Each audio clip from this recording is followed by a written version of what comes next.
Welcome back. In this section, I will show you how to create a resource group.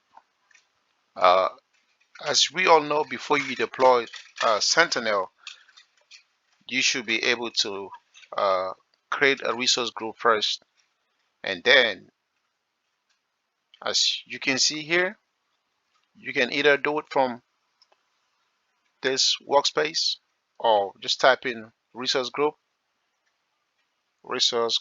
and it's gonna come up. Click on that.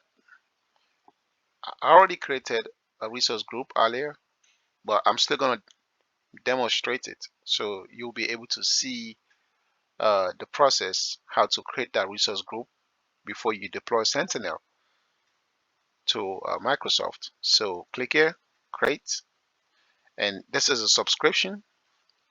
I'm using the Azure subscription one, and once you click on, select it, and then give it a name. Give the resource group name.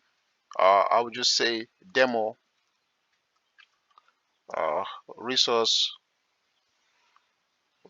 group one, because I already created resource group earlier, and then you selected your region. I mean the East Coast one, right? So I'll just click this region and then go to next.